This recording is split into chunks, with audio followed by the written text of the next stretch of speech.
Friends, welcome to our channel. आज से हम नया टॉपिक स्टार्ट कर रहे हैं और आज का हमारा जो टॉपिक है वो रहेगा नरेशन।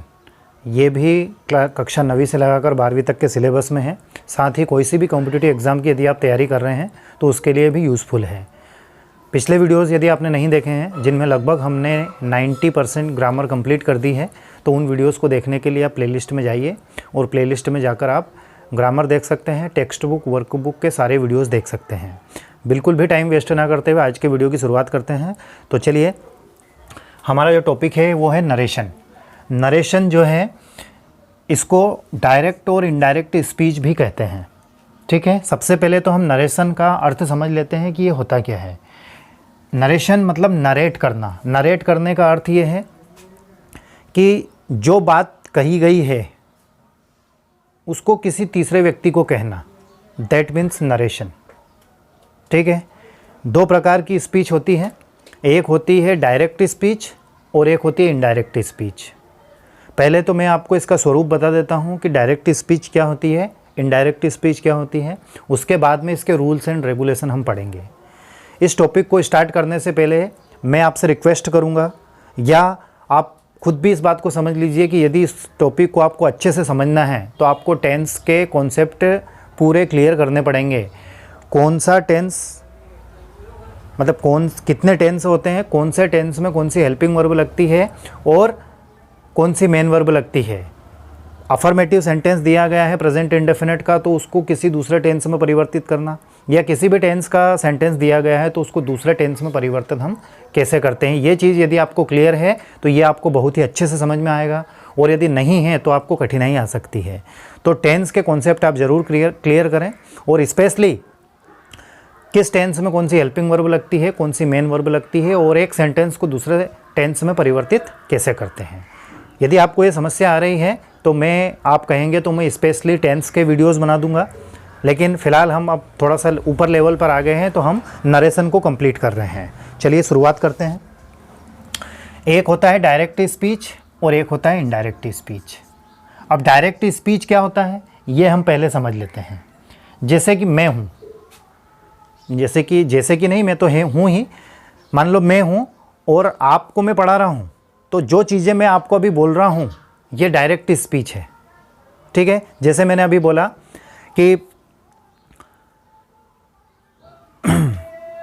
वर्षा हो रही है।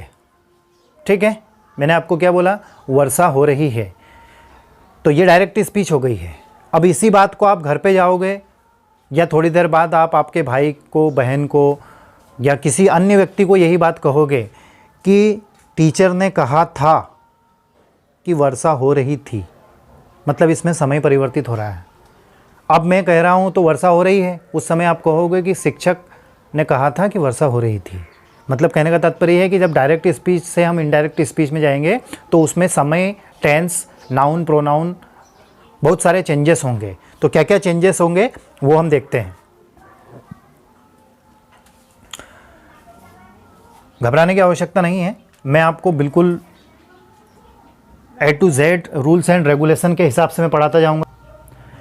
तो डायरेक्ट स्पीच होता है और इनडायरेक्ट स्पीच होता है। तो एग्ज़ाम में डायरेक्ट स्पीच को इनडायरेक्ट में परिवर्तित करना पूछ सकते हैं और इनडायरेक्ट स्पीच को डायरेक्ट स्पीच में परिवर्तित करना पूछ सकते हैं। ठीक है, इसके रूल्स एंड रेगुलेशन हम सारे पढ़ेंगे। सबसे पहले तो हम ये देख लेते हैं कि डायरेक्ट स्पीच का जो स्ट्रक्चर रहता है वो कैसा रहता है। तो डायरेक्ट स्पीच जो रहती है, जैसे यहाँ पर एक सेंटेंस लिखा हुआ है, टीचर सेड, इन्वर्टेड कॉमा है, ये इन्वर्टेड कॉमा में लिखा हुआ है द अर्थ मूव्स। शिक्षक ने कहा पृथ्वी घूमती है। ये डायरेक्ट स्पीच है। हमें पता कैसे चलेगा कि ये डायरेक्ट स्पीच है कि इनडायरेक्ट स्पीच है। तो जो डायरेक्ट स्पीच होता है उसमें दो सेंटेंस रहते हैं, जैसे एक तो ये है और एक ये है। मतलब एक इन्वर्टेड कॉमा के बाहर है और दूसरा इन्वर्टेड कॉमा के अंदर है। ठीक है, ये डायरेक्ट स्पीच हो गई। अब डायरेक्ट स्पीच हो गई, ये हमें समझ में आ गया।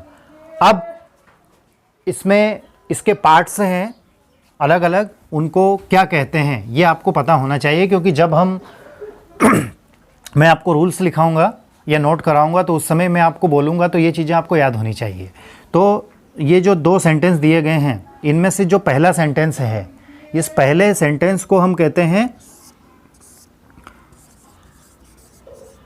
Reporting speech. क्या कहते हैं? Reporting speech. इन्वर्टेड कामा के बाहर वाले सेंटेंस को, और इन्वर्टेड कामा के अंदर वाले सेंटेंस को कहते हैं रिपोर्टेड स्पीच। ठीक है, ये दो चीज़ें हो गई। इसके बाद में जो रिपोर्टिंग स्पीच है इसमें ये वर्ब दी गई है, इस वर्ब को हम कहेंगे रिपोर्टिंग वर्ब। क्या कहेंगे? Reporting verb. इसको आप नोट कर लेना है ना, इसको हम रिपोर्टिंग वर्ब कहेंगे। ठीक, इसी प्रकार से इधर रहेगा। वैसे तो ये आता नहीं है, लेकिन मैं मेरे हिसाब से रूल बनाता हूं, तो उसमें मैं आपको बताऊंगा कि ये रिपोर्टेड वर्ब हो गई है। यहाँ पर रिपोर्टेड स्पीच के अंदर जो वर्ब है वो कौन सी हो गई? Reported verb. ठीक है,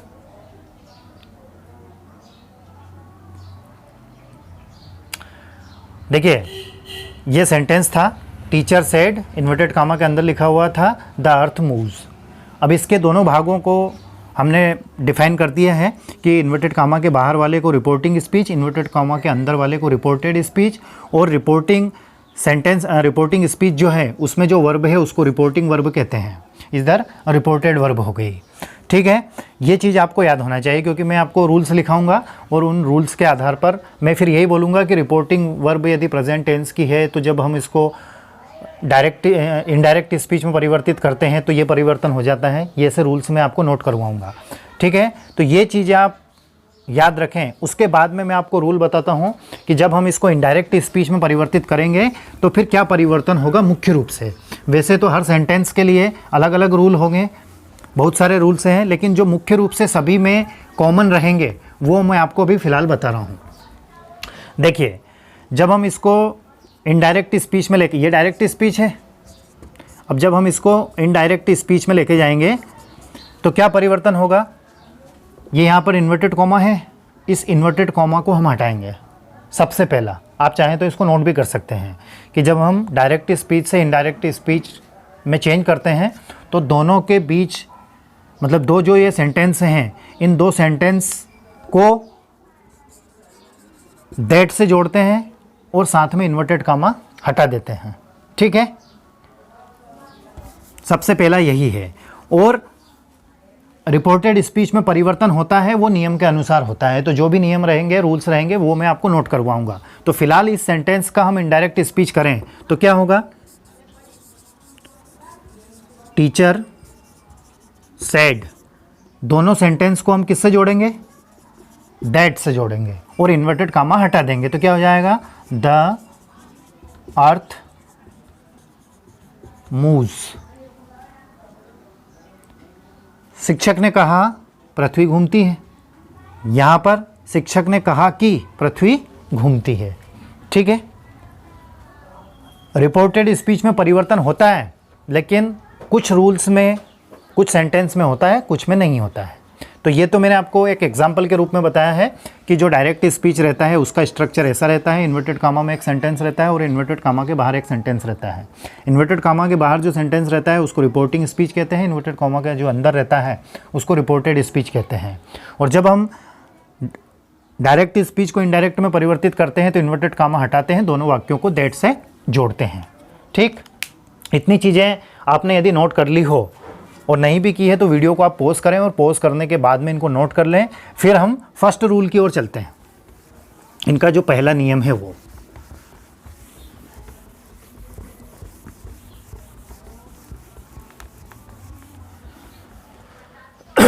देखिए पहला रूल क्या है? फर्स्ट रूल जो है इसका ध्यान देना, रिपोर्टिंग वर्ब यदि प्रेजेंट टेंस की या फिर फ्यूचर टेंस की हो तो इनडायरेक्ट स्पीच बनाते समय रिपोर्टेड स्पीच में कोई चेंज नहीं होता है। ठीक है, अब जैसे मैंने बोला कि रिपोर्टिंग वर्ब, तो आपका ध्यान जाना चाहिए रिपोर्टिंग वर्ब मतलब इन्वर्टेड कॉमा के बाहर वाला जो सेंटेंस है उसमें जो वर्ब है वह रिपोर्टिंग वर्ब है। तो रिपोर्टिंग वर्ब कौन सी है? ये सेज है। SAY से में S लगा हुआ है, तो ये S लगा हुआ है, ये इस चीज़ को इंडिकेट कर रहा है कि ये जो वर्ब है ये प्रेजेंट टेंस की है। वर्ब की फर्स्ट फॉर्म में ACIS लगा हुआ हो, सब्जेक्ट सिंगुलर हो, आई वी दे यू नहीं हो, मतलब ही सी इट नेम हो, तो वर्ब की फर्स्ट फॉर्म में ACIS तो प्रेजेंट इंडेफिनिट की हुई। तो रूल हमारा क्या है कि रिपोर्टिंग वर्ब यदि प्रेजेंट टेंस की हो तो रिपोर्टेड स्पीच में कोई परिवर्तन नहीं होता है। कोई परिवर्तन नहीं होता है मतलब परिवर्तन तो होता है। कौन सा परिवर्तन? कि इन्वर्टेड कामा हटेगा और दोनों वाक्यों के बीच में दैट लगेगा, लेकिन इस टेंस में कोई परिवर्तन नहीं होगा। तो इसका जो आंसर होगा वो क्या होगा? राम सेज, दोनों वाक्यों के बीच में that, Shyam is my friend. ठीक है, एक और एग्जाम्पल देखते हैं। नेक्स्ट एग्जाम्पल की ओर चलें तो वो देखिए क्या था कि फ्यूचर टेंस का हो, मतलब रिपोर्टिंग वर्ब यदि फ्यूचर टेंस की हो तो उसमें भी कोई परिवर्तन नहीं होगा। किसमें? रिपोर्टेड स्पीच में। तो देखिए यहाँ पर देखिए वर्ब की फर्स्ट फॉर्म के पहले सेल या विल लगा हुआ है। क्या दिख रहा है? विल लगा हुआ है, मतलब ये जो रिपोर्टिंग वर्ब हुई है किस टेंस की हुई है? फ्यूचर इंडेफिनिट की हुई। तो रिपोर्टिंग वर्ब यदि फ्यूचर इंडेफिनिट की हो तो भी हम रिपोर्टेड स्पीच में कोई परिवर्तन नहीं करते हैं। क्या परिवर्तन करेंगे? सिर्फ इन्वर्टेड कॉमा हटाएंगे और दोनों वाक्यों के बीच में दैट लगाएंगे। तो क्या हो जाएगा?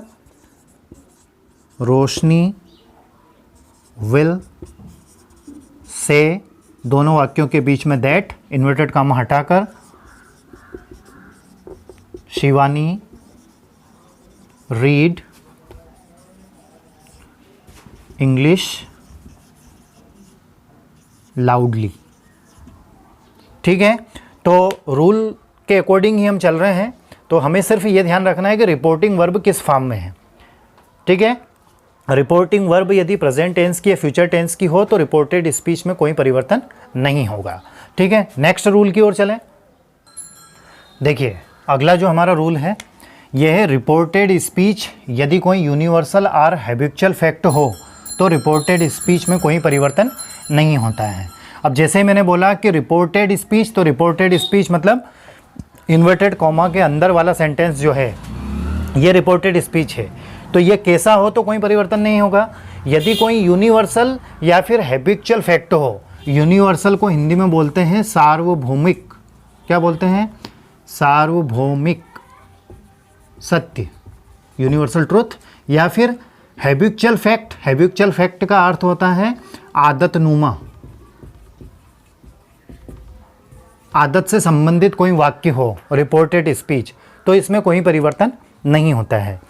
ठीक है, जैसे यूनिवर्सल ट्रूथ है कि honesty is the best policy, है ना। ये आप अमेरिका में भी यदि यही बात कहोगे कि honesty is the best policy तो वहाँ भी सत्य है और मान्य है। इंडिया में भी कहोगे तो भी लोग मानेंगे, फ्रांस में कहोगे तो भी लोग मानेंगे। मतलब सार्वभौमिक सत्य है ये, इसमें कोई परिवर्तन नहीं होता है। ऐसा थोड़ी कहेंगे, जैसे मैंने अभी आपको बोला कि ईमानदारी सबसे अच्छी नीति है, तो आप घर जाके ये नहीं बोलोगे इनडायरेक्ट स्पीच में कि शिक्षक ने कहा था कि ईमानदारी सबसे अच्छी नीति थी, वो तो अब भी है। तो घर पे भी जाके आप यही बोलोगे कि शिक्षक ने कहा था कि ईमानदारी सबसे अच्छी नीति है, ईमानदारी सबसे अच्छी नीति थी, ये नहीं कहेंगे। दैट मीन्स रिपोर्टेड स्पीच में कोई परिवर्तन नहीं होगा in case of universal truth और हैबिचुअल फैक्ट। तो इसका जो आंसर होगा वो क्या होगा? टीचर सेड, इन्वर्टेड कॉमा हटाएंगे, दोनों वाक्यों के बीच में दैट लगाएंगे और क्या लिखेंगे? सेम जो लिखा हुआ है, honesty is the best policy. ठीक है, अब आपको ये जरूर ध्यान रखना है कि रिपोर्टेड स्पीच क्या होता है और रिपोर्टिंग वर्ब क्या होती है। नेक्स्ट रूल की, माफ़ कीजिएगा, नेक्स्ट एग्जाम्पल की ओर चलें। अगला जो एग्जाम्पल है, she said God loves all things below. Reported speech के अंदर जो सेंटेंस है God loves all things below, मतलब जितनी भी वस्तुएं हैं ईश्वर सभी से प्रेम करते हैं। जानवर हो तो जानवर से भी ईश्वर वैसे ही प्रेम करेंगे जैसे इंसान से। कोई सी भी वस्तुएं, पेड़ पौधे हैं तो ईश्वर के लिए तो वो भी समान है। तो ये क्या है? ये भी एक यूनिवर्सल ट्रूथ है। ऐसा नहीं है कि ईश्वर सभी वस्तुओं से प्रेम करते थे वो तो अब भी करते हैं, त्रेता युग में भी करते थे, आज भी करते हैं, जो भी पुराने ज़माने में भी करते थे और आज भी करते हैं। तो कहने का तात्पर्य यह है कि यह भी एक यूनिवर्सल ट्रूथ है। और रिपोर्टेड स्पीच यदि कोई यूनिवर्सल ट्रूथ, माफ़ कीजिएगा, हाँ, यूनिवर्सल ट्रूथ हो तो जब हम इसको इनडायरेक्ट स्पीच में परिवर्तित करेंगे तो इसमें कोई परिवर्तन नहीं होगा। तो फिर क्या परिवर्तन होगा? सी सेड, देखते हैं, दोनों सेंटेंस के बीच में दैट से इसको जोड़ेंगे, इन्वर्टेड कामा हटाएंगे और सेंटेंस जो है वो एज इट इज़, ऐसा का ऐसा ही लिखेंगे, ऑल थिंग्स बिलो। ठीक है दोस्तों, तो ये 2 रूल हमने पढ़े हैं। इस वीडियो को आप अच्छे से ध्यानपूर्वक देखना और टेंस से रिलेटेड कॉन्सेप्ट आपको बिल्कुल क्लियर करना है जब तक कि मैं इसका अगला वीडियो आपके लिए प्रोवाइड करूं। हमारे इन वीडियोस को आप आपके फ्रेंड्स, रिलेटिव्स, क्लासमेट्स के पास प्लीज़ शेयर ज़रूर कीजिएगा ताकि वह भी अपनी तैयारी कर सकें। हम कोशिश कर रहे हैं कि A to Z आपकी इंग्लिश अच्छे से हम करवा पाएँ। किसी प्रकार का कोई डाउट या कोई क्यूरी हो तो आप कमेंट्स कर सकते हैं या मुझे पर्सनली कॉन्टैक्ट भी कर सकते हैं। Thank you very much for watching. Take care of yourself.